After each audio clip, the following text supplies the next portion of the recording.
श्री कृष्ण चैतन्य प्रभु नित्यानंद श्री अद्वैत गदाधर शिवासादि गौर भक्त वृंद श्री रूप सनातन भट्ट रघुनाथ श्री जीव गोपाल भट्ट दास रघुनाथ एहि छे गोसाई कोरी चरण वंदन ते विघ्नाशे अभीष्ट पुरन अभीष्ट पुरन अभीष्ट पुरन। राधे श्याम जी, ये आज शायद 21वां या 22वां सत्र है हमारा नीलाचल में ब्रिज माधुरी का। तो अभिसार का हमने प्रारंभ किया था। अभिसार अर्थात ठाकुर जी की तरफ अभिमुख होकर चलना, या जैसे नदी सागर को मिलने के लिए भागती है, तो वही है, वही अर्थ है कि जो सागर की तरफ जैसे भागती है नदी, अभिसार करती है कि वो किसी भी बंधन को नहीं मानती, अपने किनारों को काट कर आगे बढ़ती है, ऐसा अभिसार होना चाहिए। जैसे आप ही सोचो कभी कि आप वृंदावन में हो और अभी पहुंचे हो, लेकिन कुछ ना कुछ आता जा रहा है, ट्रैफिक है, ये है, विघ्न है, व्यवधान है, लेकिन आपको लग रहा है कि राधा रमन जी के पट बंद हो जाएंगे, दर्शन बंद हो जाएंगे, मुझे जाना है जाना है जाना है। वो जो एक ललक, घबराहट, व्याकुलता, आतुरता जो है, वो भी भजन का अंग है, और वो भी अभिसार का ही एक अंग है कि वो हम अभिसार कर रहे हैं कि हम सब व्यवधानों को, विघ्नों को, और वो भी भजन है कि वो ऐसा नहीं कि अगर हमारी घबराहट हो रही है तो वो भजन नहीं है, या हम दर्शन नहीं कर पा रहे हैं, वो it is equivalent to darshan also. कि ठाकुर जी, आप देखते हैं कि आपकी आतुरता, व्याकुलता उनके लिए कितनी बढ़ रही है। तो हमने पिछली बार समझा था कि महाप्रभु ये वर्षा के जो दिन हैं उसमें वो जगन्नाथ वल्लभ उद्यान जो है पुरी में, वहां पर अक्सर उनकी परम कुटी है, और वहां पे विश्राम करते हैं। और जो वर्षा की जब बूंदें पड़ती हैं, फुहार आती है, तो हरियाली धुल धुल कर उनको ऐसा ऐसा लाती है, उनके मन में भाव लाती है जैसे वो वृंदावन में है। क्योंकि वृंदावन जैसा जो वातावरण है निकुंजों का, वो उनको जगन्नाथ वल्लभ उद्यान में वहां पर मिलता है, कि बागीची जो वहां पर है, क्योंकि गंभीरा मठ है, मंदिर भी है, और उनका रहने का स्थान भी है, और बाहर बाग भी हुआ करता था पहले। लेकिन अभी हम जो देखते हैं स्थिति वैसी नहीं थी उस समय महाप्रभु के। लेकिन जगन्नाथ वल्लभ जो उद्यान है, बागीचा है, वो तो वैसे ही उपवन है, वैसे ही बागीचा है, तो इसलिए वो वहां पर। तो हमने ये महाप्रभु ने ये देखा कि जब वर्षा हो रही है, तो हमने ये पद किया था कि वो चाहती हैं कि कोई जाकर, वर्षा प्रारंभ हो गई है तो मैं अभिसार के लिए नहीं जा पाऊंगी, कि ठाकुर जी को जो संकेत पे स्थान पे बुलाया हुआ है मैं वहां नहीं जा पाऊंगी। तो वो सोचती हैं कि कोई ठाकुर जी को जाकर कह दे कि वो अभिसार ना करें। अभिसार दोनों की तरफ से है, प्रिया जी की तरफ से भी और ठाकुर जी की तरफ से भी। तो वो चाहती हैं कि करे ना जासो हरि अभिसार, कि का विधि मैं अब बरजू कान, कि मैं क्या करूं कि ठाकुर जी को मैं रोक पाऊं कि मत आना, मैं नहीं आ रही हूं अभी, क्योंकि वर्षा है, मैं अभी नहीं आ पा रही हूं, मुझे कोई आने नहीं दे रहा, सखियां मुझे मना कर रही हैं।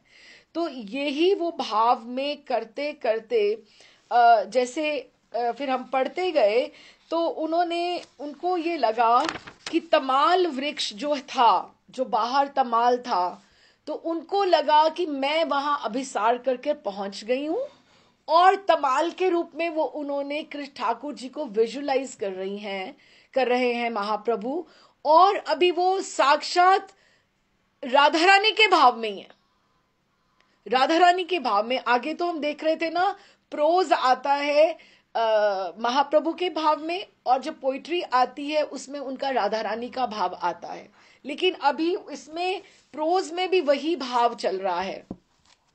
अब हम यहां से पढ़ते हैं, प्रभु रामानंद के गले से लिपट कर विरह विहल अवस्था में रोते रोते कहने लगे, सखी इस दारुण दशा में अब मेरा घर पे रहना हो ही नहीं सकता, और वर्षा भी बंद नहीं होती, आकाश में घोर अंधकार छा रहा है, अब बताओ भला मैं क्या करूं। अब उनको रामानंद को गले में लिपट कर, वो विशाखा सखी के साथ, उनको लग रहा है मैं राधा ही हूं। सखी उनको बोल रहे हैं, राय रामानंद नहीं बोल रहे, सखी बोल रहे हैं कि अब मैं क्या करूं। संभवतः प्यारे मेरी खोज में संकेत स्थल पर पहुंच गए होंगे, कि उनको तो किसी ने रोका नहीं, मुझे अब रोक रहे हैं। मैं अब यहां कब तक वर्षा बंद होने की बाट देखूं। सखी शाम दर्शन में क्या ऐसे ही विघ्न होते हैं, अथवा विघ्न मैं मानू तो है ना, यही तो शाम दर्शन का सुसमय है, कि इतनी सुंदर ऋतु है, वर्षा की फुहार पड़ रही है, कि और मुझे ठाकुर को मिलने के लिए, श्याम सुंदर को मिलने के लिए मुझे बिल्कुल चले जाना चाहिए। ये कहकर प्रभु विहल होकर रामानंद के कंधे का सहारा लेकर खड़े होने की चेष्टा करने लगे, कि उनको बाहर तमाल में ठाकुर जी दिखाई दे रहे हैं, कि मैं वहां पहुंच गई हूं और ठाकुर जी आ गए हैं, और वो प्रिया जी का भाव है उनका। और सामने की ओर देखकर आग्रह पूर्वक कहने लगे, प्यारे तनक ठहरो, ये लो मैं आ गई ना। ये कहकर वो फिर रामानंद के गले से लिपट कर नेत्र निमीलन कर बैठ गए। अब वो एक समाधिस्थ अवस्था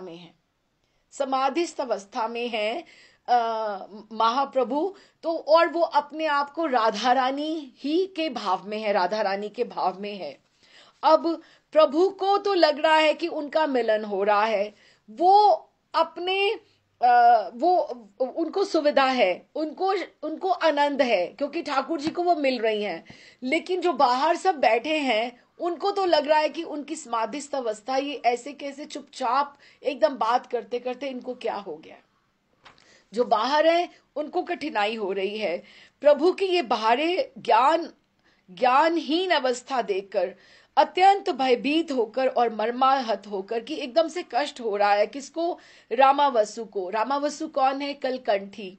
वो अभी उसने बहुत नहीं महाप्रभु को ऐसे देखा। स्वरूप दामोदर और राय रामानंद तो रहते रहे, रामानंद वसु तो अभी आए हैं ना रथ यात्रा के समय पर। तो स्वरूप से कहने लगे, पंडित प्रभु की ये विहल दिशा देखना मेरे लिए बहुत ही असह्य है, ये कैसी बातें कर रहे हैं। ये जब स्वाभाविक अवस्था में रहते हैं तब तो अति प्रिय निज जन से प्रतीत होते हैं, कि वो अपने अपने लगते हैं जब महाप्रभु, किंतु इस दशा में ऐसे लगता है जैसे वो हमारे साथ उनका कोई संबंध ही नहीं है, वो दूसरे जगत में है। और हम लोग इनकी प्रीति के एक कण के भी पात्र नहीं है, कि ठाकुर जी अलग दिखते हैं और हम अलग हैं, तो हम इनके प्रीति के भाजन हो ही नहीं सकते, ये हमें पहचानते ही नहीं हैं। मैं सत्य कहता हूं, मुझे तो बहुत क्लेश होता है।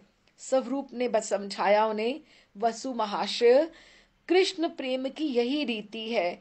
कृष्ण माधुर्य के आस्वादन में ये तन्मयता अति स्वाभाविक धर्म है, कि जितना आप देखो अच्छी बात है कितनी, कि कृष्ण माधुर्य का हम जितना आस्वादन में हम आगे बढ़ते जाते हैं, कि उसमें वननेस होनी हमारी शुरू हो जाती, तन्मयता बढ़नी शुरू हो जाती है। जैसे अपना एक भाव है, आप उस भाव में हो, तो आप किसी से आपकी रुचि ही नहीं होगी बात करने की।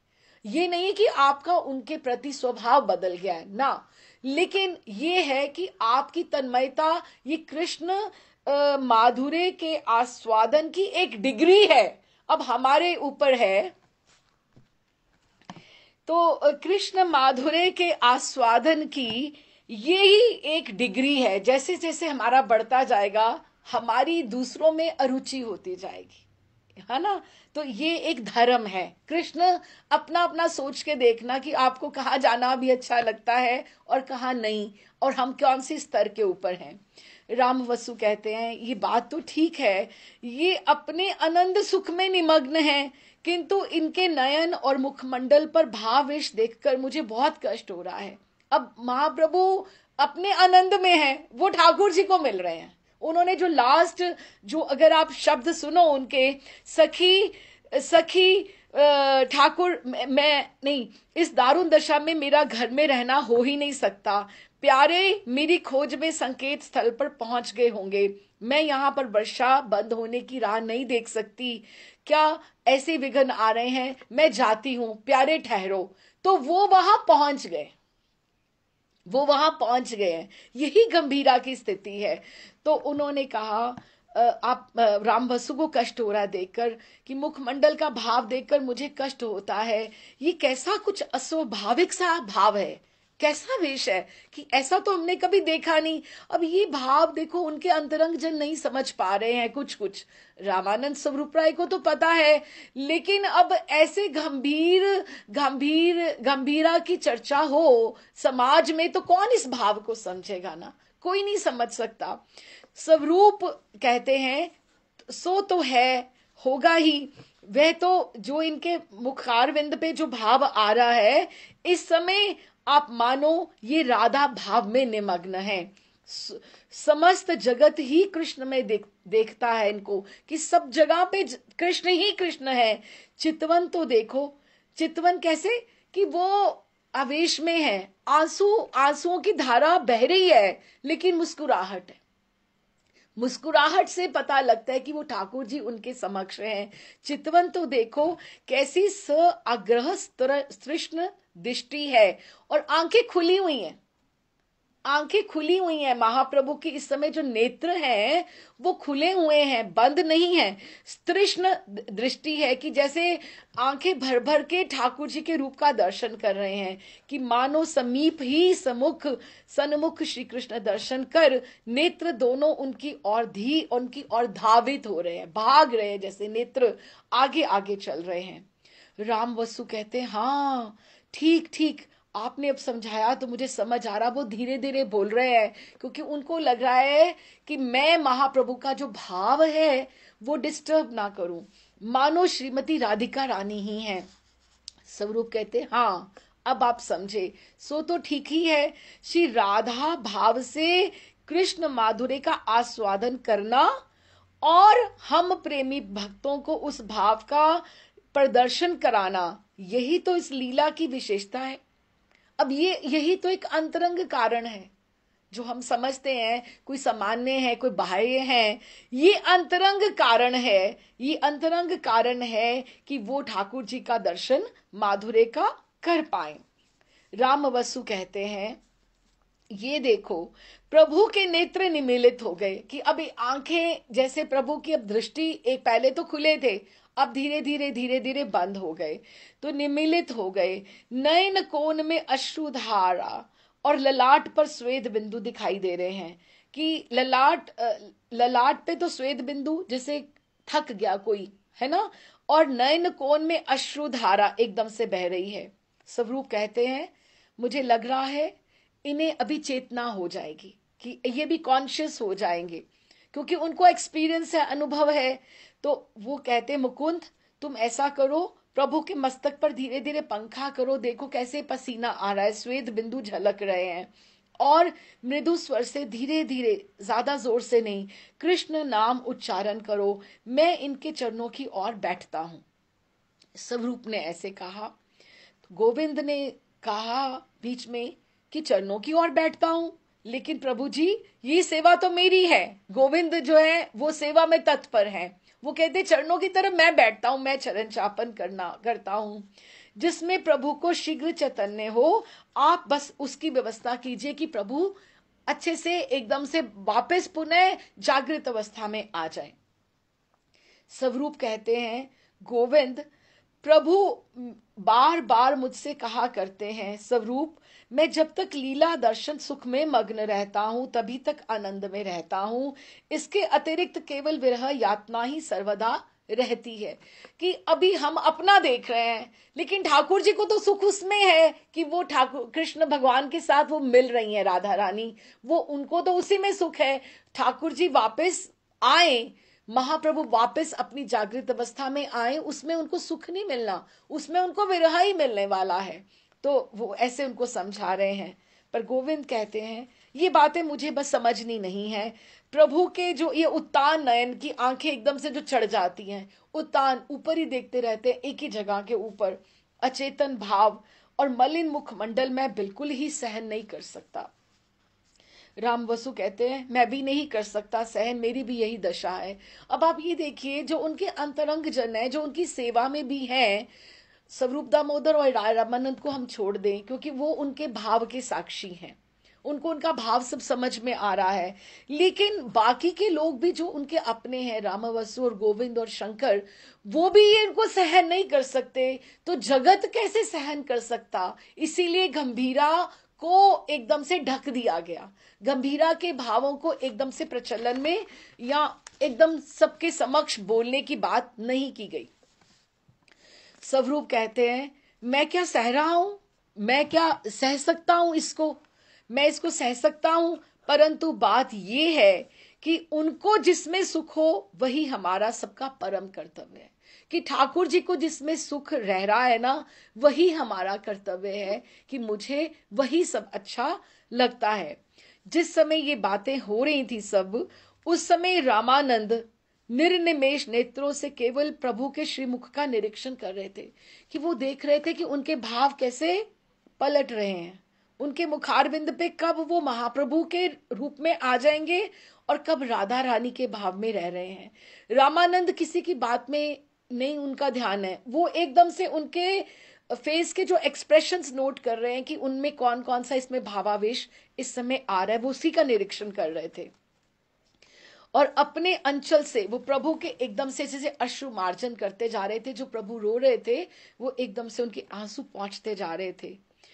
और कहने लगे मृदु स्वर से, कुछ क्षण के अनंतर ही प्रभु ने नेत्र उन्मीलन किए, पुनः बाहरी दृष्टि से देखने लगे और मृदु स्वर से कहने लगे तुम कौन हो। कि अब वो जो वापस उस भाव में आए हैं वो किसी को पहचान भी नहीं पा रहे हैं। अब ये धीरे धीरे हम गंभीरा की तरफ बढ़ रहे हैं, है ना। तो वो कहते हैं तुम कौन हो।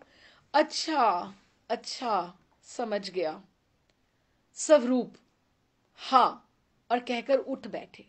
फिर वो वापस उनको ललिता जी के रूप में उनको बोलने लगे। फिर उनको ध्यान आ गया कि मैं प्रच्छन्न अवतार हूं। वो सारा अपना भाव स्मरण करके हाँ स्वरूप, ऐसे उनको बोलने लगे।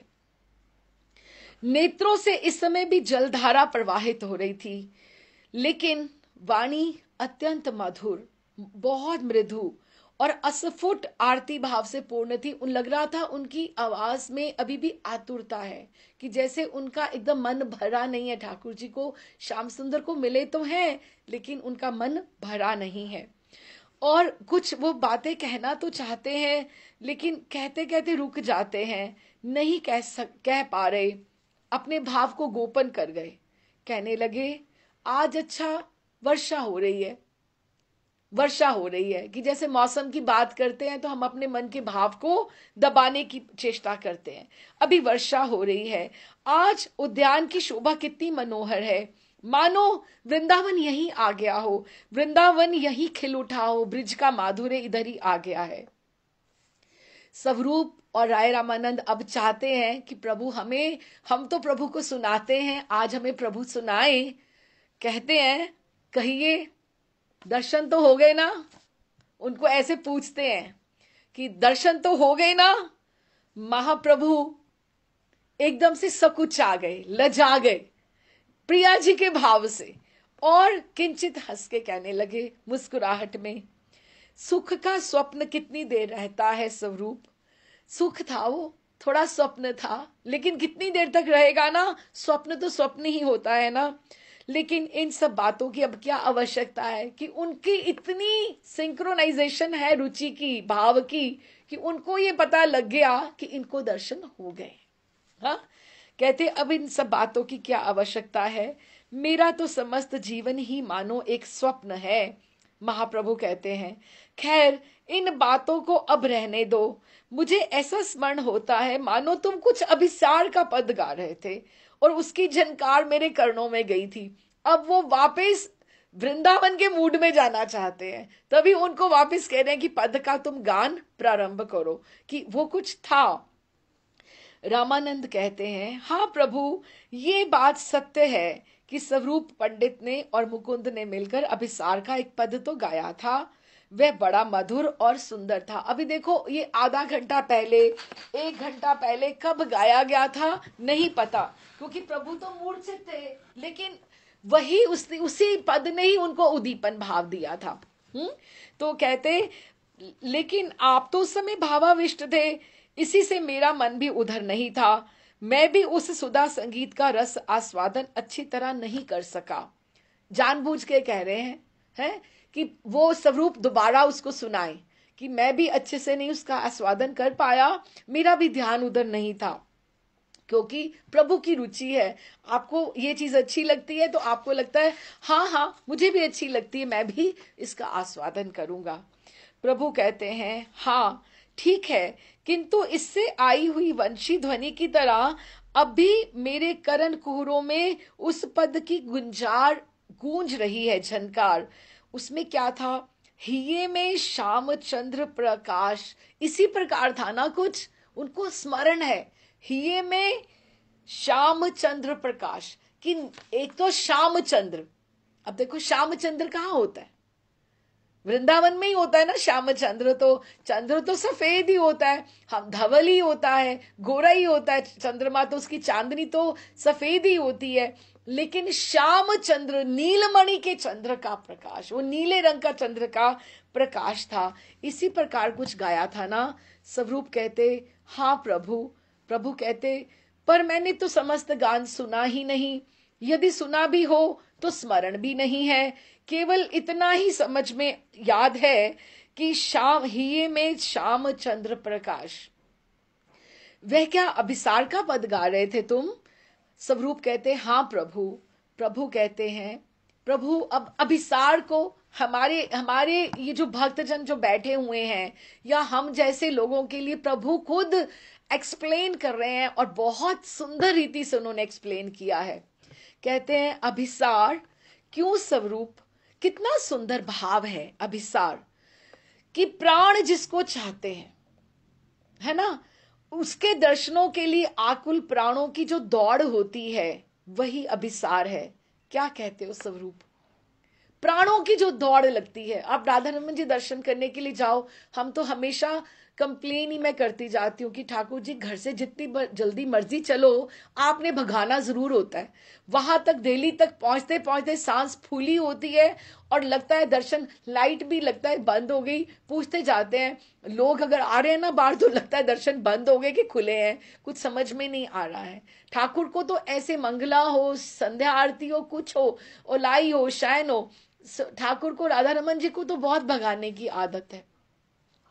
तो फिर आप कहते हैं कि जो प्राणों की दौड़ है वही अभिसार है। ये अभिसार से कम है जब दर्शन करते हैं हम वृंदावन जाकर। क्या कहते हो स्वरूप? हाँ, अति सुंदर दर्शनों के लिए जो आकुल प्राणों की, कि आकुल प्राण, जब प्राणों में आकुलता आ जाए, उसकी दौड़ हो, वही अभिसार है। ये अब समझने वाली बात है। हाँ प्रभु, लेकिन ये वाली ऐसी दौड़ कोई सीधी बात नहीं है, नहीं तो मैं भी दौड़ने की चेष्टा कर लेता, लेकिन ऐसी दौड़ तो आप ही को आती है, जो आपके प्राणों की आतुरता है। आप तो जाकर मिल भी आए, हम तो यहीं बैठे हैं, हमारे प्राणों में तो उतनी आतुरता थी नहीं, हमने पद तो गाया, सुना भी, लेकिन हम तो यहीं बैठे रहे, हमने तो किसी के दर्शन किए ही नहीं। वह तो आप ही को दौड़ लगानी आती है, हम लोगों से नहीं दौड़ा जाता। प्रभु कहते हैं, मुझको भी कहाँ आता है, जहां पर मैं पहले था वहीं पर अभी भी बैठा हूं। देखो, अब बातें छिपा रहे हैं, कहते देखो मैं यहीं बैठा हूं ना, मैं कहाँ दौड़ कर गया, मैं तो कहीं नहीं, एक पांव भी इधर से उधर नहीं हट सका, तो ना ही उनको श्याम सुंदर को मैं पा सका। रामानंद कहते हैं हम श्री अंग की बात नहीं कर रहे कि आप कितने कदम चले या कितने नहीं चले, लेकिन हमने आपके नेत्रों की दौड़ देखी है। ये अब ऐसे सब चतुर है ना रामानंद और ये ललिता विशाखा जो स्वरूप दामोदर हैं, कहते आप हमें दिखाने के लिए यहां से बिल्कुल एक कदम भी ना चले हों, लेकिन हमने आपकी नेत्रों की दौड़ देखी है कि आपने किसके दर्शन आप करके आए हो। हमने नेत्रों की दौड़ प्रत्यक्ष देखी है। प्रभु कहते हैं वास्तव में बात तो ये है कि मुझे अन्य भाव में मानो स्वप्न में उस श्याम सुंदर के दर्शन हुए थे और वे मुझे कुछ संकेत करके गए थे। अब उनको कन्फेस करना पड़ा कि मुझे श्याम सुंदर के दर्शन हुए हैं और वे मुझे कुछ संकेत करके गए थे। स्वरूप कहते हैं अच्छा, अन्य भाव में श्याम सुंदर के दर्शन हुए थे, ये अब अन्य भाव क्या है, आप मुझे भी बताइए। हम लोग तो अन्य कुछ नहीं समझते हैं जब तक आप नहीं समझाओगे। प्रभु कहते हैं रहने दो स्वरूप, अब तुम बस अभिसार की बातें ही कहो, वही सब कहने सुनने को मन है। तुमने कौन सा अभिसार का कौन सा पद गाया था? प्रभु का मन वही अन्य भाव जो उन्होंने बोला, राधा रानी के भाव से बोला कि राधा रानी के भाव से मुझे श्याम सुंदर के दर्शन हुए थे। वो अन्य बात को वो छिपा गए, तो फिर वापस से अभिसार की बात पे आ गए। स्वरूप कहते वे आज ही का सा दिन था, अविरत मेघ वृष्टि के कारण चारों ओर अंधकार, बादलों की गंभीर गर्जना और झिमझिम वर्षा का शब्द हो रहा था। अब अविरल मेघ वृष्टि के कारण कि वृंदावन में ऐसा ही एक दिन था जब बहुत वर्षा हो रही थी, बहुत ज्यादा वर्षा होने से एकदम क्लाउड्स के साथ अंधकार हो गया और बादलों की बहुत गर्जना हो रही थी और झिमझिम वर्षा का शब्द हो रहा था। ऐसी अवस्था में श्री राधिका का घर में रहना भी कठिन था और घर से बाहर निकलना भी कठिन था कि वो नहीं कर पा रहे थे। हाँ, रहन चाहत घर में सखी, अब मोसोरयो ना जाए, विघन विधा में कैसे समझाऊं, ये कैसे वन में जाए। कि वो घर में उनको वन स्मरण में आ रहा है कि मैं वन में जाके ठाकुर जी को मैं जाकर मैं उनको मिल आऊं, लेकिन रहन चाहत घर, कि मैं वर्षा को देख रही हूं तो मेरा मन है कि मैं रहूं, लेकिन मुझसे रहा नहीं जा रहा। और ये विघन, ये जो वर्षा है मुझे विघन के तरह महसूस हो रही है। प्रभु कहते हाँ, इसके अनंतर क्या हुआ? स्वरूप कहते हैं लेकिन मनोरथ, वही वापस से वही पद का वही आखिरी पंक्ति जो थी वो आई है जो हमने ये पढ़ा था। हाँ, अब एक बार ये वाला पद वापस से अगर हम पढ़ लेते हैं तो हमें सारा समझ में आएगा, क्योंकि अब ये वापस से ही पूरा का पूरा एक्सप्लेन हो रहा है तो हमें रिफ्रेश भी हो जाएगा।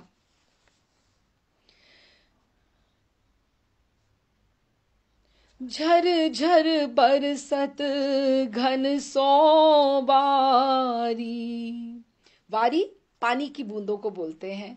झर झर बरसत घन सो बारी, नभ छाई चहु दिशि अंधियारी, सखी उपाय कछु कर निर्धार, करे ना जासो हरि अभिसार।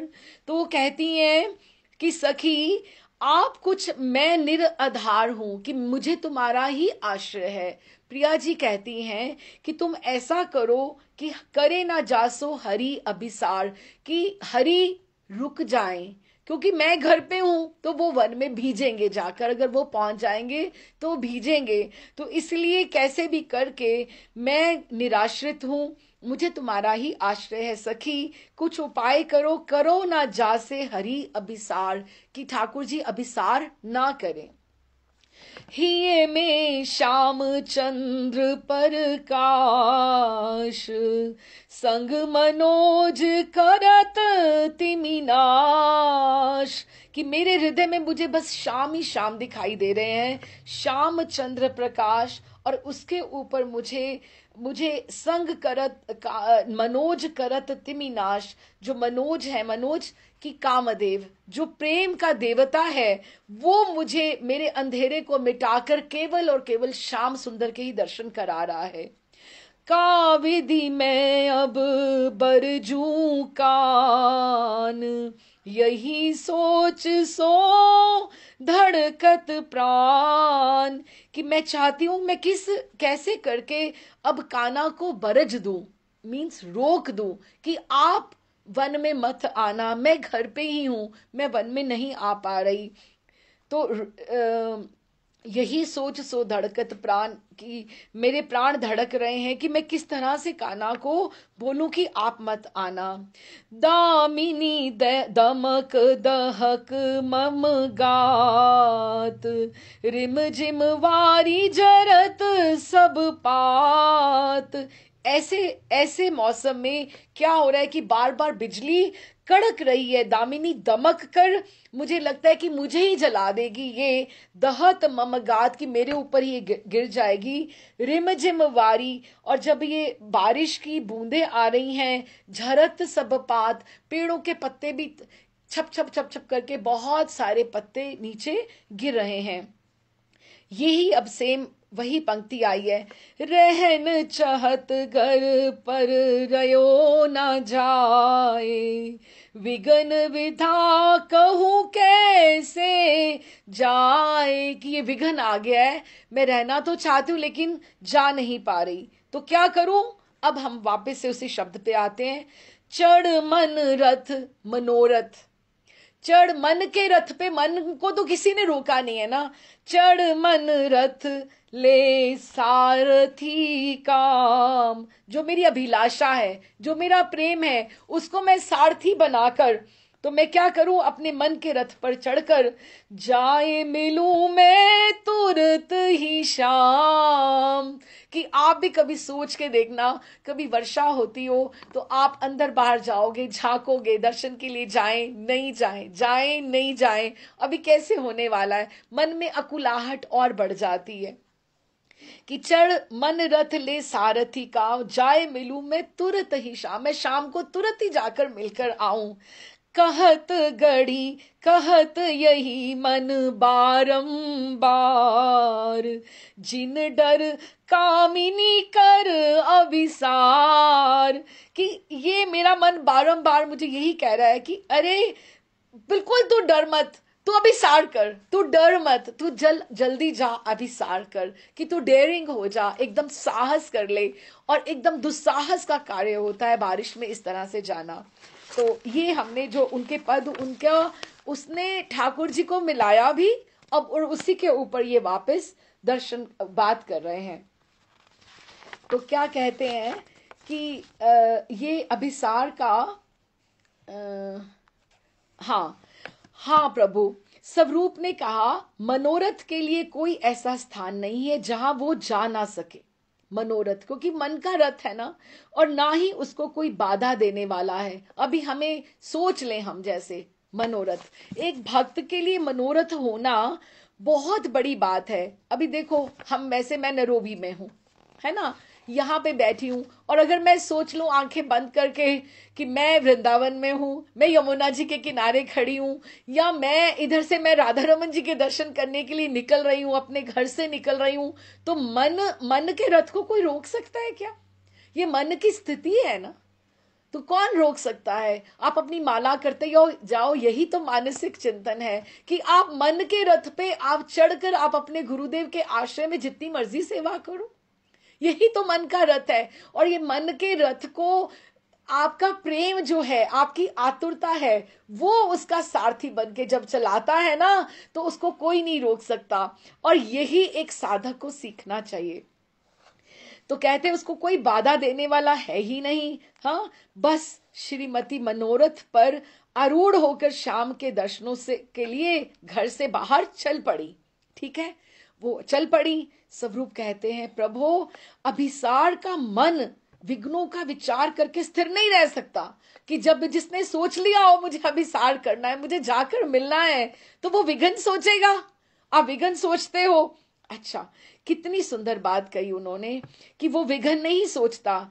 तो राम वसु कहते हैं, प्रीति का आकर्षण ऐसा ही होता है। वह बारिश बादलों की बाधा का थोड़ा विचार करेगा। जब प्रेम हुआ तो हुआ ना, अब बारिश को देखते रहोगे क्या? रामानंद कहते हैं, केवल मेघ वृष्टि की बाधा ही तो नहीं है, और भी तो कितनी बाधाएं हैं। जैसे कि कुटिल पड़ोसियों की विषम दृष्टि, वो सब देखते हैं, ये वर्षा में कहाँ जा रही है।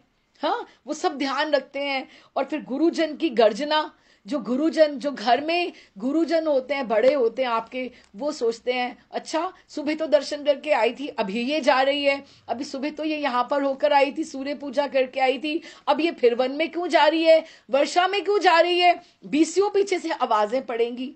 और गुरुजन की गर्जना और श्याम दर्शन के लिए प्राणों की आकुलता, ये सब इकट्ठा है।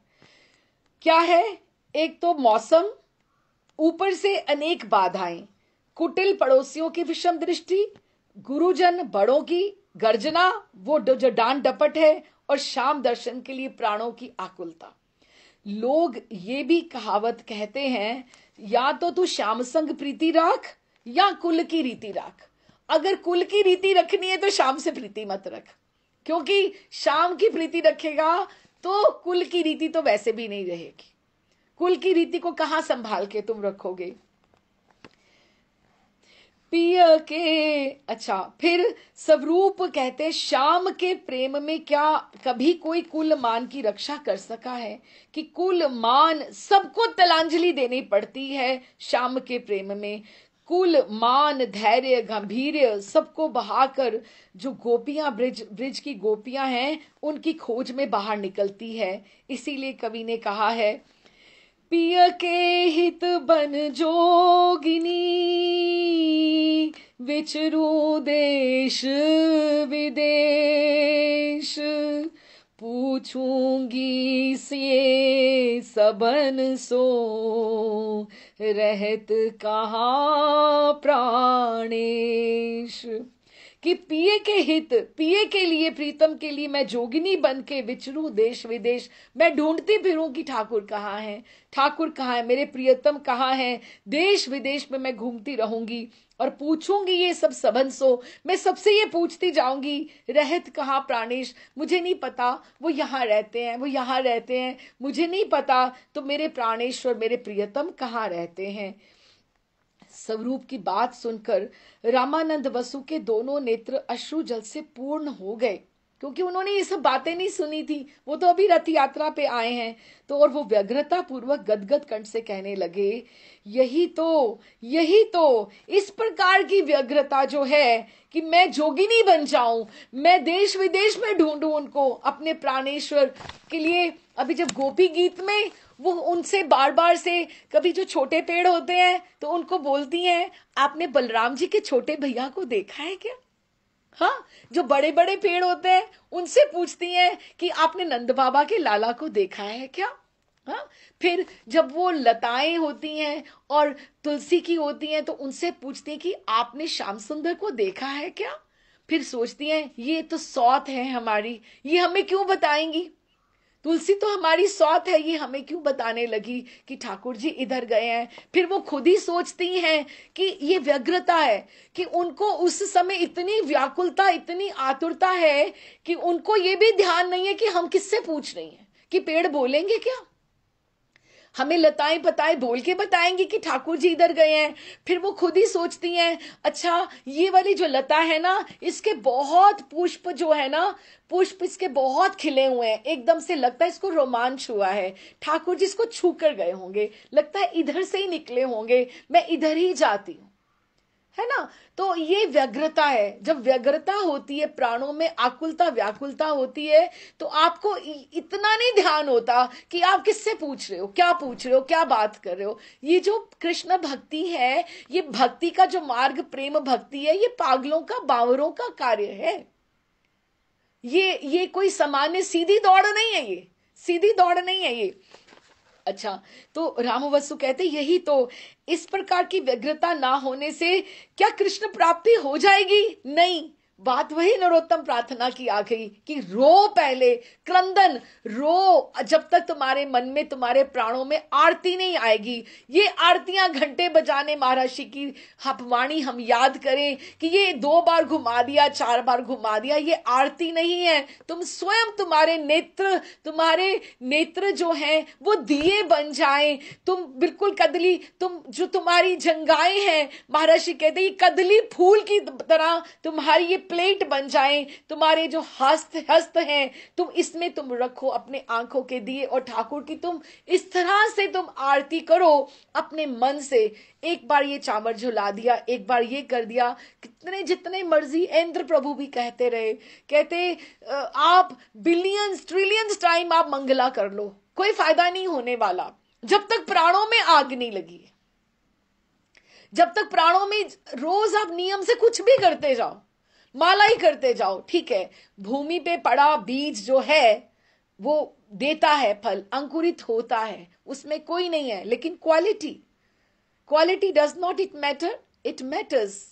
लेकिन जब तक प्राणों में व्याकुलता नहीं आएगी, ये व्यग्रता ही चाहिए, और अभिसार के लिए ये व्यग्रता चाहिए। जिस व्याकुलता में अभिसार कर असमय में, वो अनुकूल समय नहीं है क्योंकि वर्षा हो रही है, असमय में भी घर से बाहर निकलना पड़ता है, वही व्याकुलता की ही प्रकृत साधन है। उसी व्याकुलता से ठाकुर को पाया जा सकता है। आहा, श्याम अभिसार, कैसा सुंदर, कैसा मनोहर, कैसा चित्त के प्रबल बल का परिचायक है। अब देखो ना, ये चित्त प्रबल बल का परिचायक है कि आपको, हम इधर खड़े हैं, हमारे साथ बीसियों मर्यादाएं और प्रॉब्लम्स खड़ी हैं, और दूसरी तरफ कौन खड़ा है? ठाकुर जी खड़े हैं। ठाकुर जी सुंदर हैं, मनोहर हैं। ठाकुर जी का चित्त जो है हमें खींच रहा है। हमारा मन में अगर जितनी प्रपोर्शन में हमारे में आरती है, जितनी प्रपोर्शन में हमारे पास कराह है, क्रंदन है, उतने प्रपोर्शन से हमें ठाकुर जी आगे खींच कर लेकर जाएंगे। वही आकर्षण करते हैं। चित्त हमारे, कैसा चित्त के प्रबल बल का परिचायक है। उधर आप देखो, इधर हमारा सारी फौज खड़ी है हमें रोकने वाली, लेकिन आप ये तो सोचो उधर खींचने वाला कौन खड़ा है? उधर खींचने वाला कौन खड़ा है? वो तो समर्थवान है ना। हम नहीं समर्थ, हमारे में कोई समर्थ नहीं, लेकिन वो, और ऐसे में कोई व्यग्रता लेकर, व्याकुलता लेकर भाग जाए, दौड़ जाए, हाँ, तो फिर इसमें यही तो अभिसार है ना। तो उन्होंने कहते हैं, स्वरूप कहते हैं, अभिसार अनुराग का अनिवार्य परिणाम है, कि दिस इज द रिजल्ट। अगर आप प्रेम करोगे तो अब ये सोच के चलना। हमने सबसे पहले लीला पढ़ी, पूर्व अनुराग पढ़ा, कि पहले चित्र से पूर्व अनुराग हुआ, फिर रूप अनुराग, रूप माधुरी से अगला स्टेप अभिसार है। जब रूप, इतना रूप के साथ आपका अनुराग हो गया तो अभिसार होगा ही होगा, आप उसको मिलने जाओगे ही जाओगे। ये अनिवार्य परिणाम है, अवश्य, मस्ट। जहां अनुराग प्रबल होता है, और ये डिपेंड करता है कि कितना आपका अनुराग, उसमें स्ट्रेंथ है, कितना उसमें जोर है, वहां अभिसार अवश्य होता है। वहां आप भागकर जाओगे मिलने के लिए। महाप्रभु कहते हैं, स्वरूप तुमने ठीक ही कहा, अनुराग जितना प्रबल होगा, अब ये डिपेंड करता है हर साधक के ऊपर कि हमारा अनुराग कितना उसमें कितना स्ट्रांग है। अनुराग जितना प्रबल होता है, अभिसार भी उतना ही अनिवार्य होता है, डिपेंड करता है। ब्रिज रस का अभिसार अपूर्व रसमय है, और वृंदावन का जो अभिसार है ये अपूर्व रसमय है। क्यों? क्योंकि वो रसिक शेखर हैं। तुम्हारे समान प्रेमिक भक्तों के अतिरिक्त और किससे ये तत्व मुझे सुनने को मिलेगा? देखो, महाप्रभु कह रहे हैं कि ये जो सब बातें हैं ना अभिसार की, मैं तुमसे समझ रहा हूं स्वरूप, मुझे ये तत्व किससे और सुनने को मिलेगा? कितना उनमें दैन्यता है। आज इस वर्षा के दिन और इस मनोहर श्री राधा जगन्नाथ वल्लभ उद्यान में तुम सब ब्रिज अभिसार का वर्णन सुनाकर मुझे कृतार्थ करो। मुझे बताओ, राधा रानी की व्याकुलता की बात बताओ। ये एक घी की तरह है, अग्नि लगी हुई है महाप्रभु के भीतर, अग्नि वो जो राधा रानी के भाव की वो जल रही है। थोड़ा सा बस घी डालना है ताकि वो प्रज्वलित हो जाए और वो जाकर उनको मन ही मन श्याम सुंदर के साथ मिल आए। मुझे सुनाकर कृतार्थ करो। तो महाप्रभु अति आर्त भाव से ये बातें कहकर स्वरूप के मुख की ओर ऐसे देख रहे हैं, एकदम से स्वरूप के मुख की ओर, जैसे छोटा बच्चा सरल प्राण, बिल्कुल मासूम बच्चा शिशु की तरह सतृष्ण होकर, एकदम से प्यासा होकर देखता है, मां की तरफ देखता है कि ये मुझे कुछ पान करा दे। इस तरह से वो स्वरूप की ओर देख रहे हैं। स्वरूप विनीत भाव से कहने लगे, अभिसार के योग्य प्राण प्राप्त ना होने से अभिसार का गान नहीं गाया जा सकेगा। प्रभु, आप जितनी व्याकुलता दिखा रहे हैं, I hope you people are understanding me. समझ में आ रहा है आप लोगों को सबको? हाँ, तो वो कह रहे हैं, स्वरूप कह रहे हैं कि आप जितनी व्यग्रता से मुझे देख रहे हैं, मुझसे सुनना चाह रहे हैं, तो मेरे मन में अभिसार के योग्य प्राण प्राप्त अगर ना होंगे तो मैं कैसे गा पाऊंगा? मेरे से नहीं गाया जाएगा, क्योंकि जितनी आपके प्राणों में व्याकुलता है उतनी मेरे में भी तो चाहिए ना, उद्दीपन भाव में। हाँ, उद्दीपन भाव के लिए आपकी कृपा से, आपकी प्रसन्नता के लिए मैंने अभिसार के अनेक गान सीखे हुए प्रभु, सेवा में काम आएंगे। किंतु दया कर मुझे भी तो ऐसे प्राण दीजिए ना, जिसमें सर्वदा आपकी सेवा में ही मन लगा सकूं, और प्राणों की पूर्णता के सहित हृदय के प्रबल अनुराग से आपके कृपा में आदेश का परिपालन कर सकूं, कि मैं भी उतनी ही तन्मयता से आपको सुनाऊं जिससे आप में भाव उत्पन्न हो। रामानंद कहते हैं, देखो, आज जिस प्रकार आकाश की वृष्टि धारा से कि जैसे बारिश हुई है, तो जो संतप्त पृथ्वी थी एकदम से परिसिक्त हो गई है, ड्रेंच्ड हो गई है। जैसे गर्मी में क्या होता है कि जो धरा भूमि है वो एकदम से गर्म हुई होती है, और जब वर्षा होती है तो एकदम से शांत ठंडी हो जाती है। तो ज्ञात होता है हम लोगों का भी शुष्क हो गए हैं प्राण हृदय। इसी प्रकार स्वरूप पंडित जब सुधा संगीत की रसधारा अभिषिक्त करेंगे, जब गाएंगे, तो हमें भी सबको शांति मिलेगी, हमारे भी प्राण परितृप्त हो जाएंगे जब स्वरूप गान करेंगे। ये सब भूमिका ही बन रही है, गान वही है, लेकिन उस गान का एक्सप्लेनेशन और सिचुएशन को हम आगे बढ़ रहे हैं। स्वरूप कहते हैं, सुरसिक राय महाशय, रस शास्त्र के आप सुपंडित हैं, ये आप मेरे लिए व्यंग्य वाक्यों के प्रयोग में आप कृपण क्यों बनेंगे?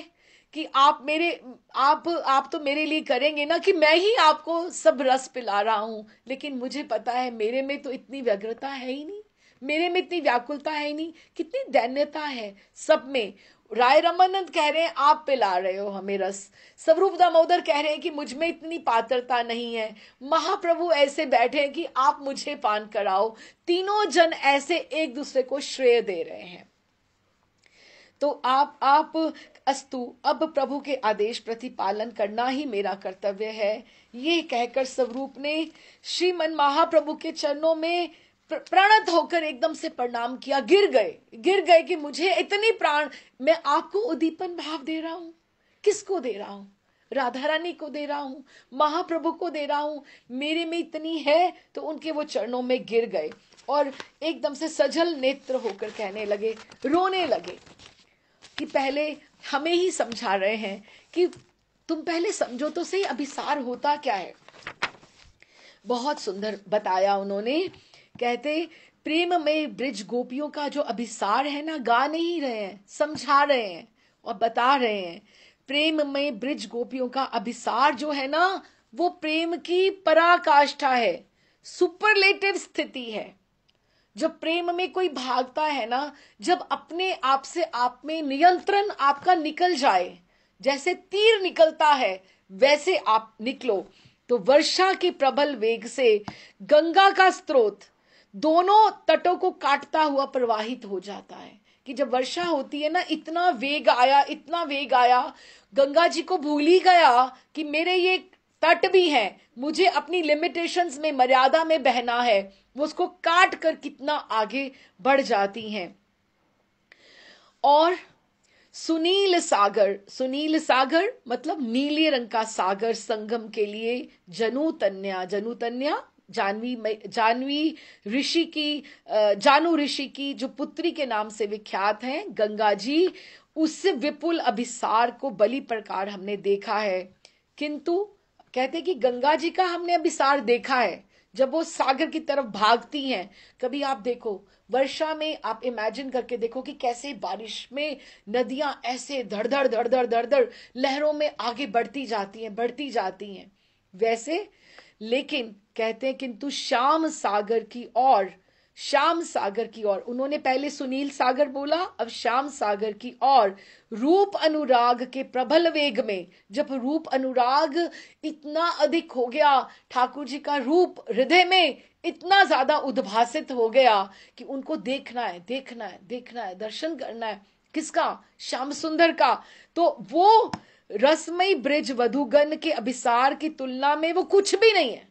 कि गंगा का पहले कंपैरिजन लेकर आए, फिर कहते वो कुछ भी नहीं है।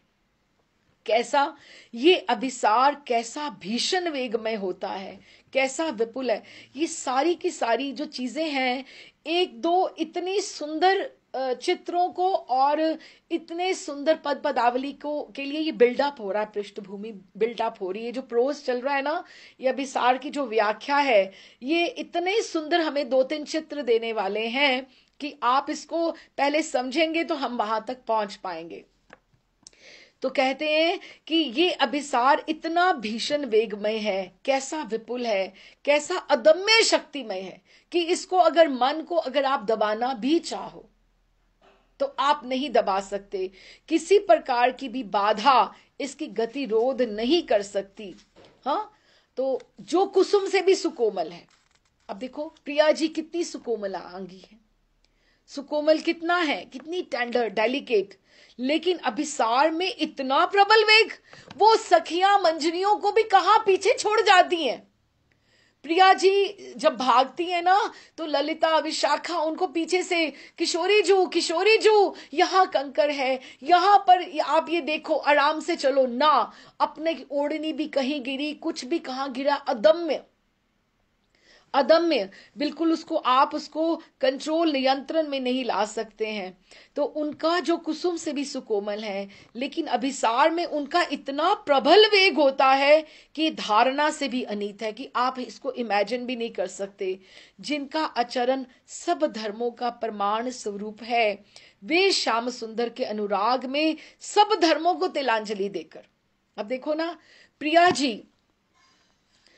जी का जो कैरेक्टरिस्टिक्स है, जो पर्सनैलिटी, व्यक्तित्व है, वो सब धर्मों को स्थापित करने वाला है। सौंदर्य में सबसे बढ़िया, कोमलता में सबसे बढ़िया,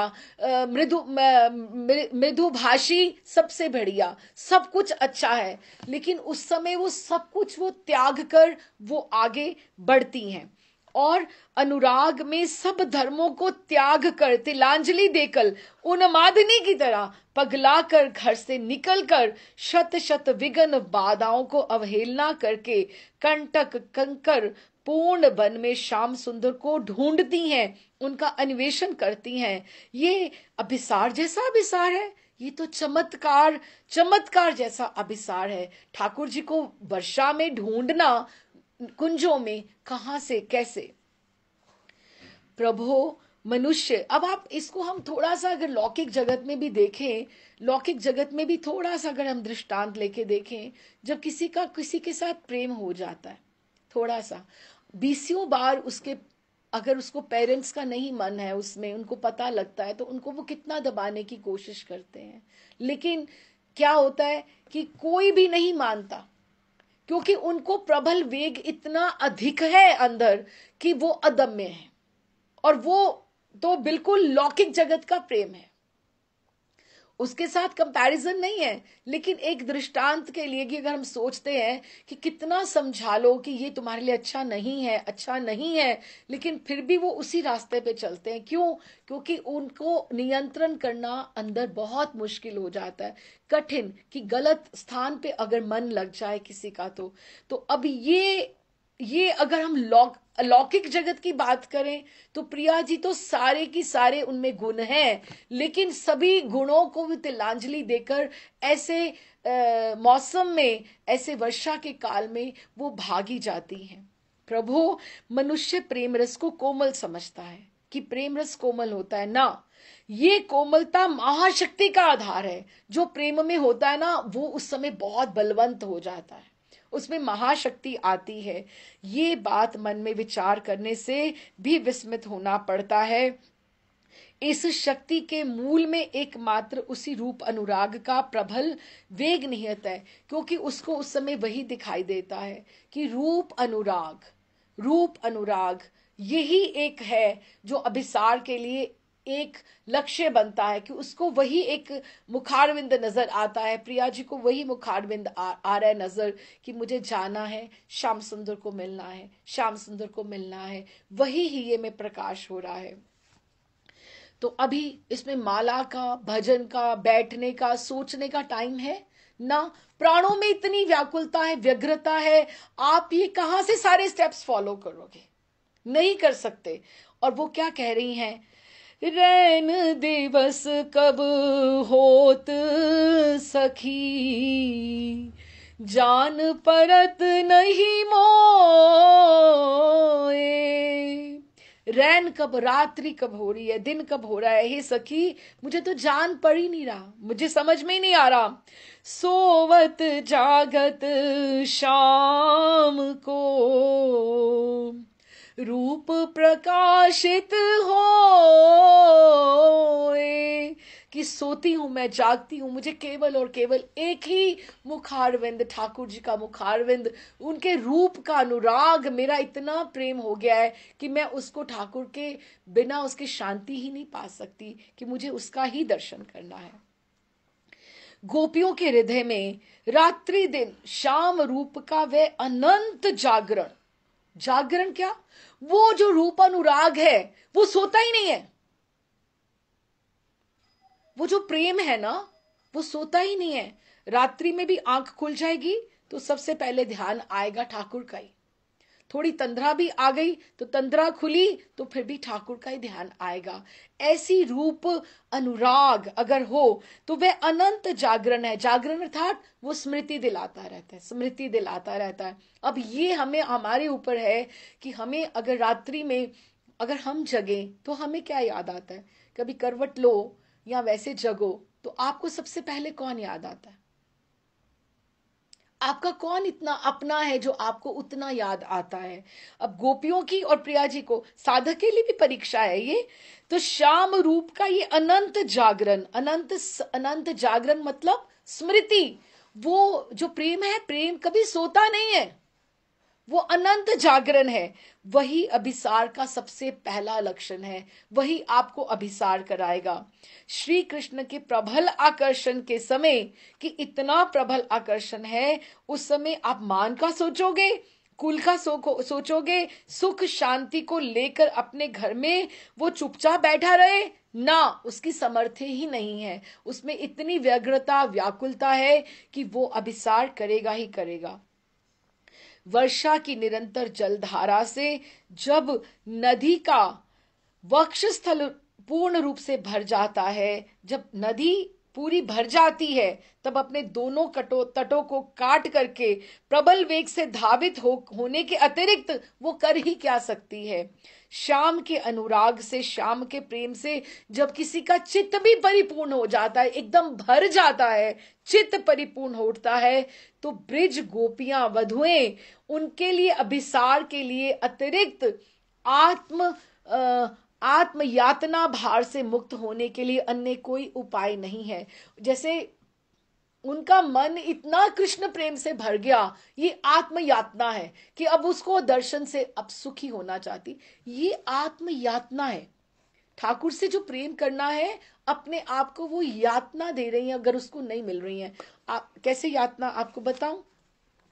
आपको कोई रोक ले, आपको कोई कसम दे दे, तुम्हें 2 साल वृंदावन नहीं जाना, अब तुम अपनी आत्म यातना में तुम मर जाओगे, कोई तुम्हें बोल दे तुम्हें वृंदावन नहीं जाना, ये आत्म यातना ही तो है।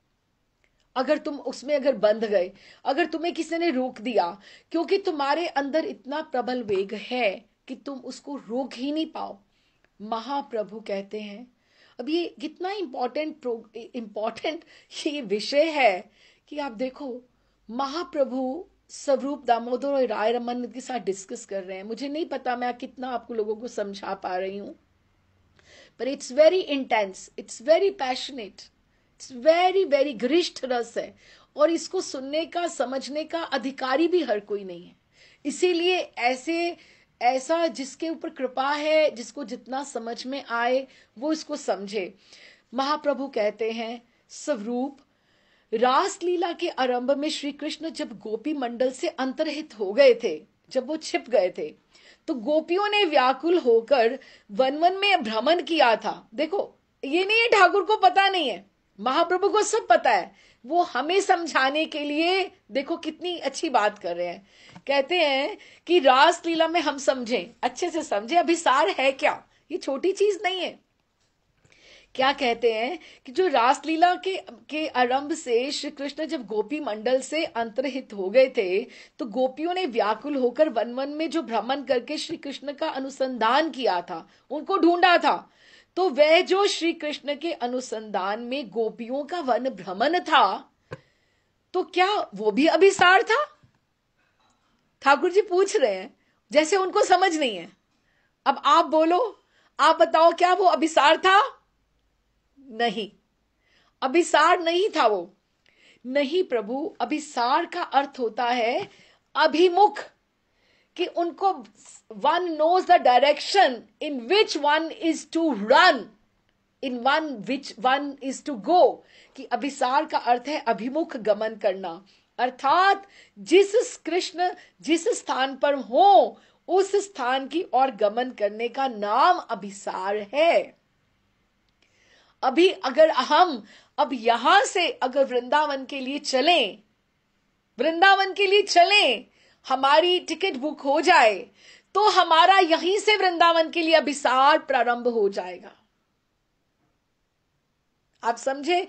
क्योंकि हमारे प्राणों में उतनी व्याकुलता है व्यग्रता है कि हमें वृंदावन जाना है। ऐसे थोड़ा आप जाते भूमि के ऊपर रज को मस्तक पे धारण करके प्रणाम करते हो कि हम धाम में आ गए। क्यों? क्योंकि हम उस स्थान पे जा रहे हैं जिसका हमें पता है, हम उस डायरेक्शन में जा रहे हैं। तो फिर स्वरूप कहते हैं कि अभिसार करने से पूर्व श्री कृष्ण का स्थल जानना जरूरी है। अगर आप अपने घर से निकलो, वृंदावन से घर से निकलो, आप राधा रमन जी मंदिर जा रहे हो, तो आपको पता है आप राधा रमन जी मंदिर जा रहे हो, तो ये आपका उस मंदिर राधा रमन जी के लिए अभिसार है। आप सोचो, ये अभिसार है। आपके कदमों में जितनी व्याकुलता है, धड़ धड़ भाग रहे हो, ये सारा अभिसार है। ठीक है? अच्छा, महाप्रभु कहते, अच्छा स्थल जानना चाहिए, तो महाप्रभु कहते हैं ब्रिजवधु तो सब कुल वाली हैं, श्री कृष्ण तो उनका क्या ठिकाना है, वो तो स्वतंत्र है और स्वेच्छाचारी हैं। अब देखो, अब आप ये दोनों रूप सोच के देखना, महाप्रभु में कृष्ण भी है और राधा रानी भी है। अब वो किसके हक की बात कर रहे हैं? ब्रिजवधु सब कुल वाली हैं। अब ठाकुर जी, अब देखो कितनी सुंदर बात है, आप समझो।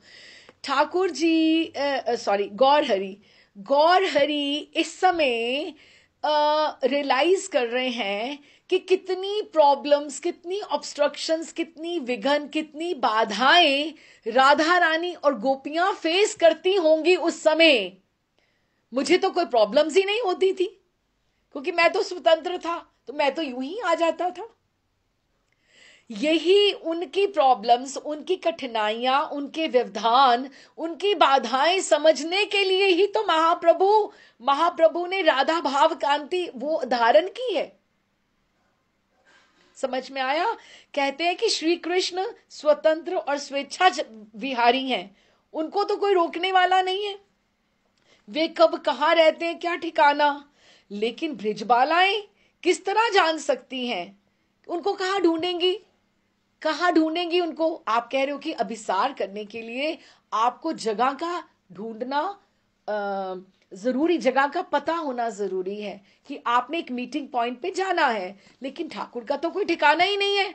वो तो वन में कभी कहां गैया चराते, कभी कहां गैया चराते, कभी कहां, कभी कहां, कभी किसी के साथ, कभी किसी के साथ, कभी सखाओं के साथ, कभी कहां। लेकिन उनका ठिकाना कैसे होगा? और विशेषकर रात्रि के समय अभिसार, उनको वन में पाने के लिए किस आशा से अभिसार करती है? ये भी अब देखो कितनी बड़ी बात है। वो क्या चाहती हैं ठाकुर से? This is very delicate point. वो क्या चाहती हैं ठाकुर से? रात्रि में क्यों उनके पास जाती हैं? सुबह मिल लिया तो ठीक है ना, मिल लिया, अब रात्रि में भी अभिसार करती हैं। क्यों जाती हैं उनके पास, किस आशा से? स्वरूप कहते हैं, प्रभो ब्रिज लीला रहस्य के मूल में प्रबल अनुराग वर्तमान है। प्रबल अनुराग जो है वो एकदम से वर्तमान है, किंतु उस अनुराग के कार्य में, साधनों में बहुत बड़ी मंत्रणा होती है, षड्यंत्र रचा जाता है। इन सब बातों का आभास आपकी आज्ञा से राय महाशय ने पहले ही प्रकाश किया था। अब देखो, वृंदावन में प्रिया जी को मिलाने के लिए ठाकुर जी के संग बहुत सारी प्लानिंग की जाती है। शुक बताता है, ठाकुर जी के शुक है दक्ष और विचक्षण, वो बताते हैं। जो सारिका है मंजू भाषी और सूक्ष्मदी, वो उनको मैसेज दिया जाता है, दूती का कार्य दिया जाता है कि ठाकुर जी आज रात्रि में यहां मिलेंगे। वो आगे वृंदा देवी को बताती हैं, वृंदा देवी आगे मंजरी गण को बताती हैं, सखियों को आगे बताती हैं।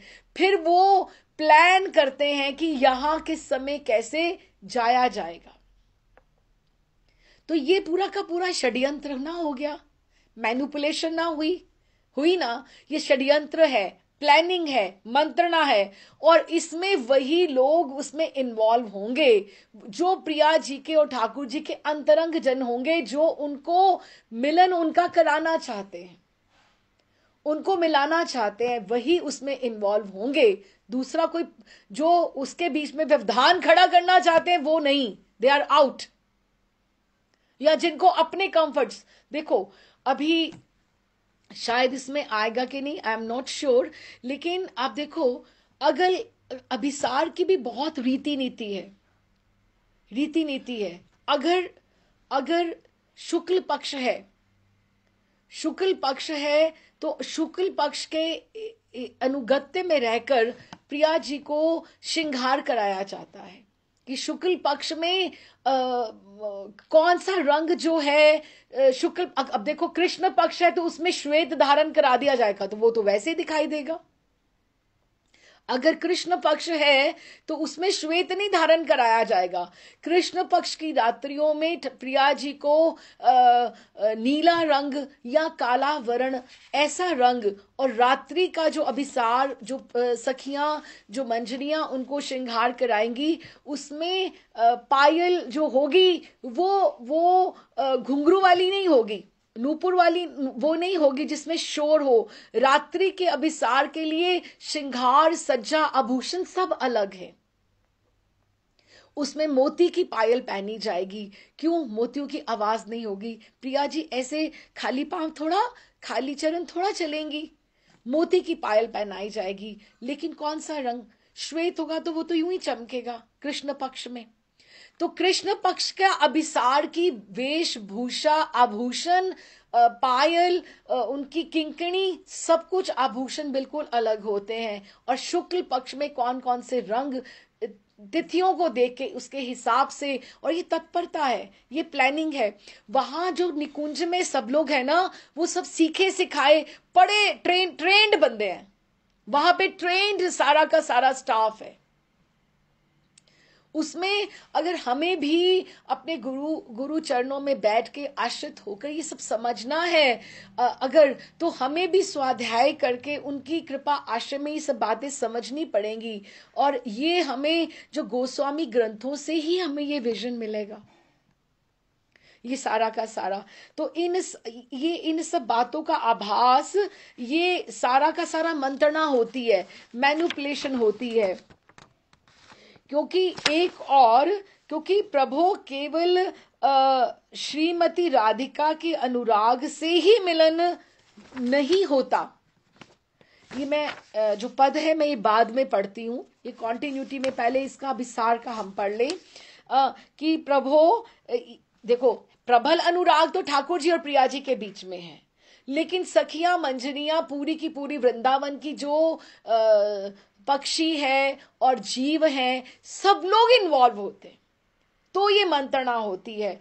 तो कहते हैं प्रभु केवल श्रीमती राधिका के अनुराग से ही मिलन नहीं होता, उन्हीं से एकदम संभव नहीं है, क्योंकि एक और के अनुराग से जो मिलन होता है वह मिलन सरस मिलन नहीं है।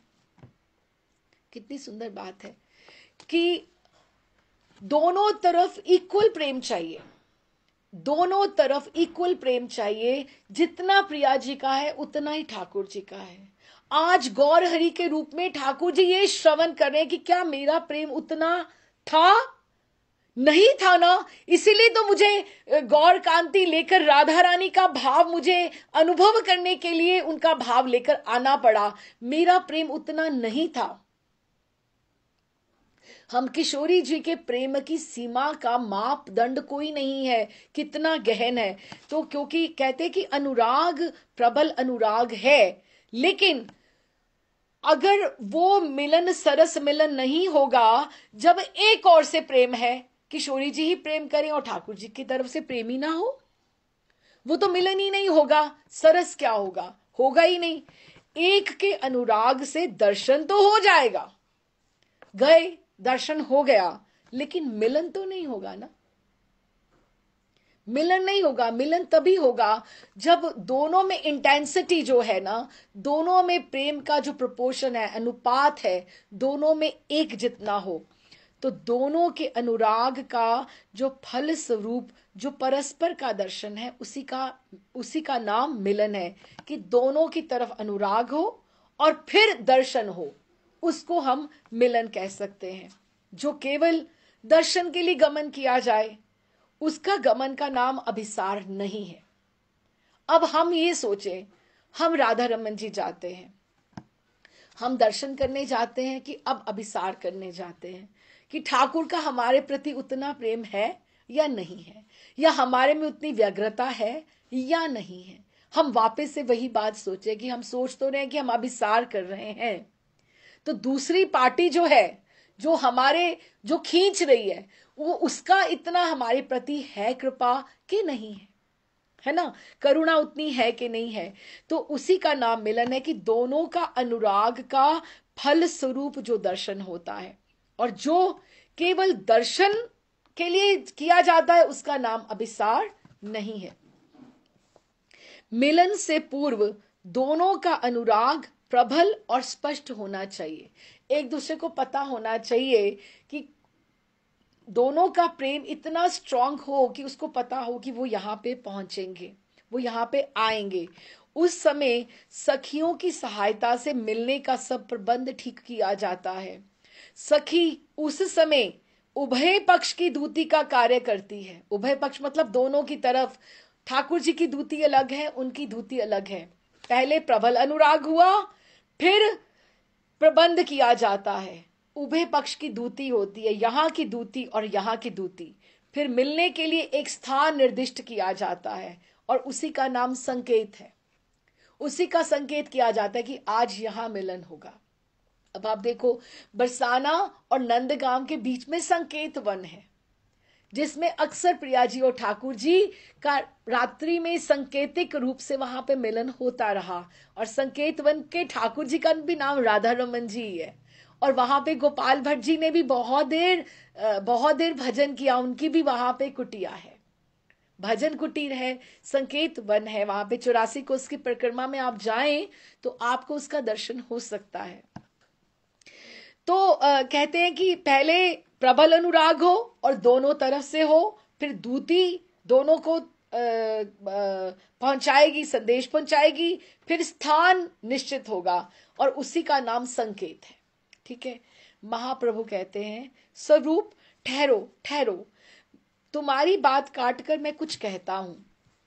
तुमने जो बात कही है ये तो बड़े कड़े प्रबंध की बात है।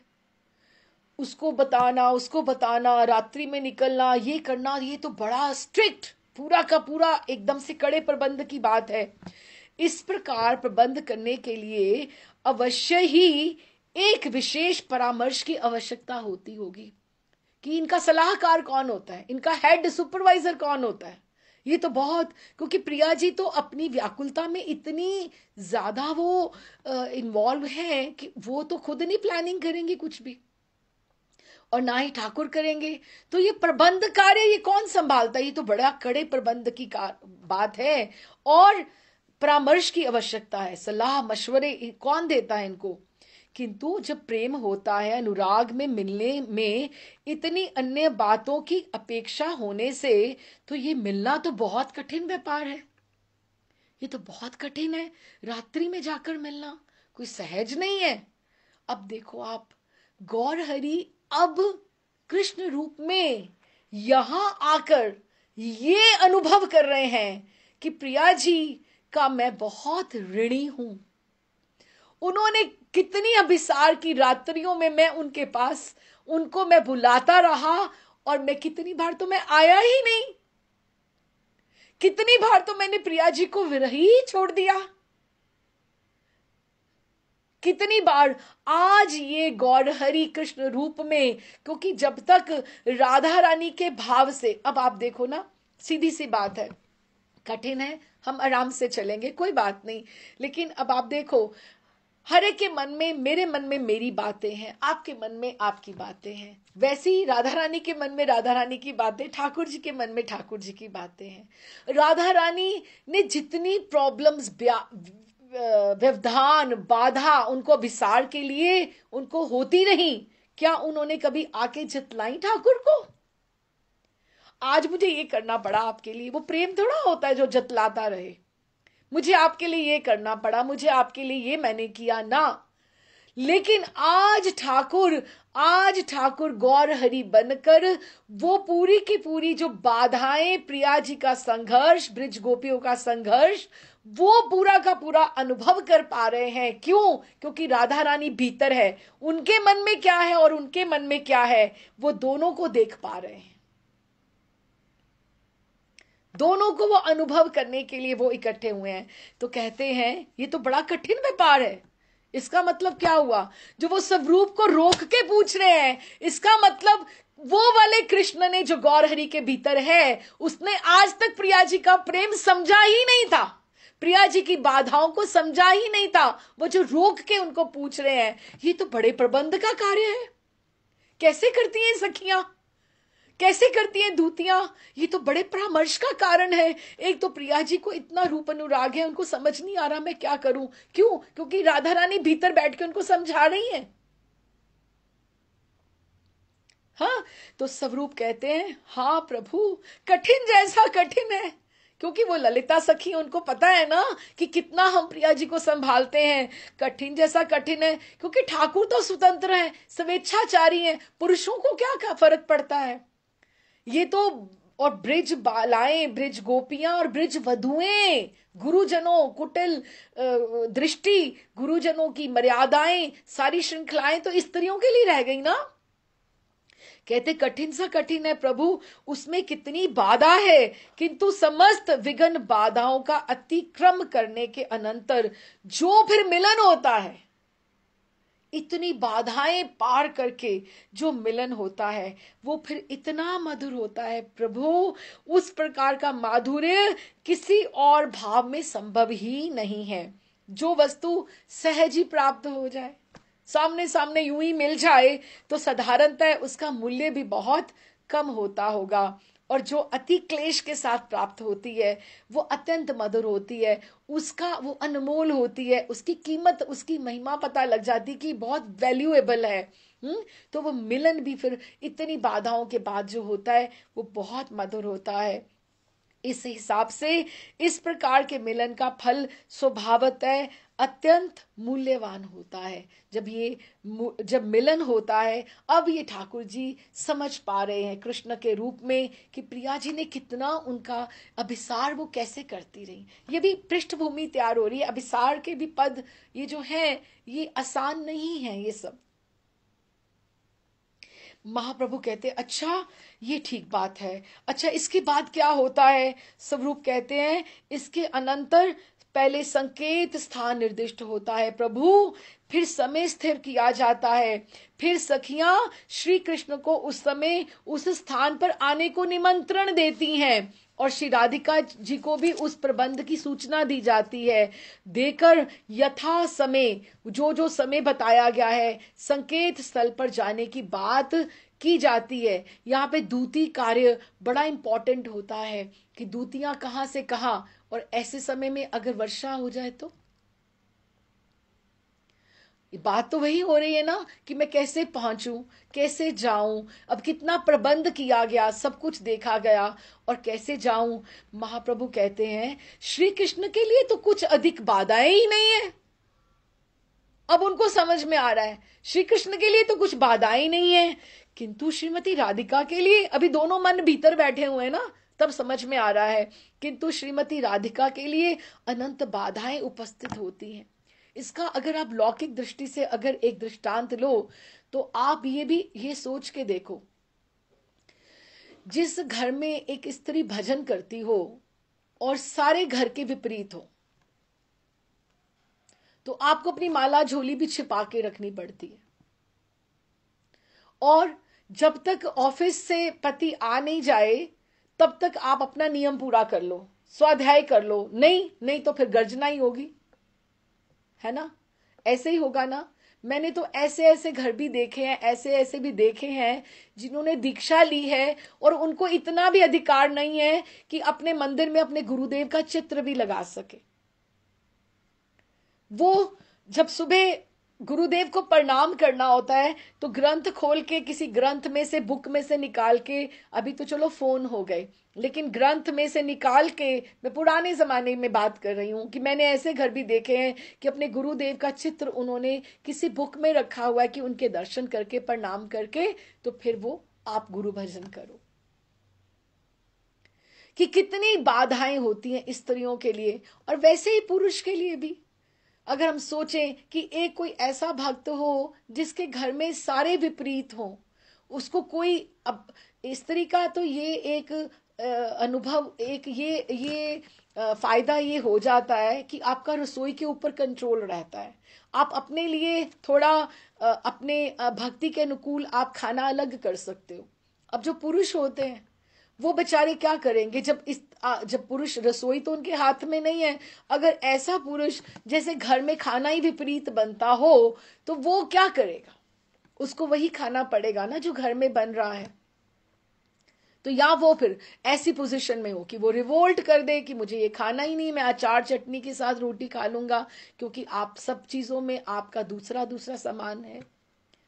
तो ये बाधाएं हैं अभिसार के लिए, भजन के लिए, ये बाधाएं हैं। हरे को प्रेम में बाधाएं, प्रेमी तो है ना, एक जीव का, जब ठाकुर जीव, स्त्री पुरुष तो कुछ भी नहीं है, हम जीव की बात करें, हम लोग बड़े भाग्यवान हैं कि हमें ऐसे परिवार मिले हैं कि जब हमारे यहाँ ठाकुर सेवा है, हमें कोई रोक टोक नहीं है, हम भोग लगा सकते हैं, प्रसाद पा सकते हैं, हम आराम से ये कार्य कर सकते हैं। लेकिन बहुत से ऐसे लोग हैं जिनको इतनी स्वतंत्रता नहीं है, उनको इतनी स्वतंत्रता नहीं है कि अपनी रुचि का भोग लगा सके, रुचि का ठाकुर जी को श्रृंगार कर सके या रुचि की सेवा कर पाए। क्यों? हर चीज में कंट्रोल जैसे घर वालों का होता है। तो ये बाधाएं हैं जीव के लिए, प्रेम उनका जब उपस्थित होता है कृष्ण के लिए।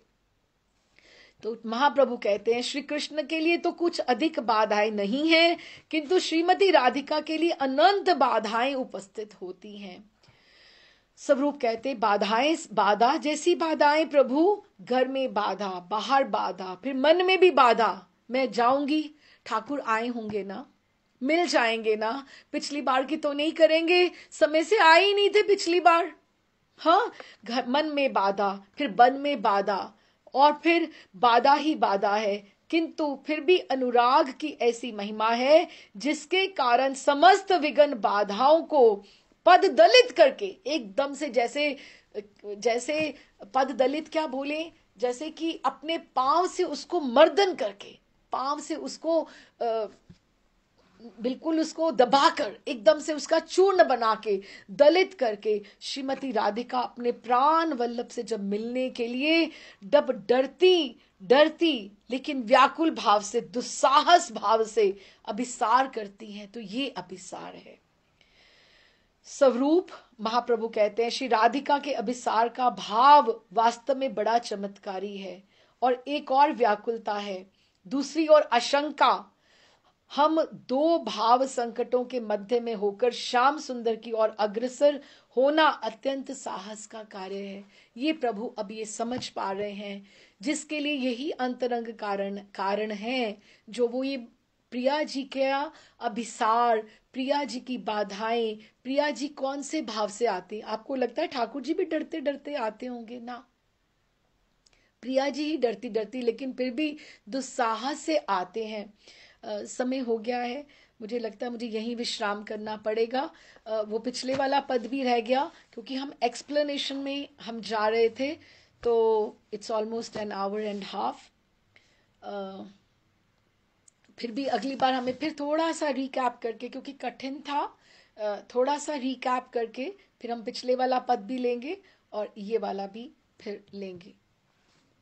तो ये आगे अभिसार की एक जो झांकी आ रही है, जो झांकी उठ के आएगी, और इसमें प्रिया जी के कितने स्वरूप आएंगे, प्रिया जी का कितना जो व्यक्तित्व जितना उभर के आएगा, और महाप्रभु के रूप में जो कृष्ण है वो प्रिया जी की सारी कठिनाइयों को समझकर वो आज उसको सोच रहे हैं कि कितना प्रिया जी ने सारा कुछ सहा होगा अपने समय में।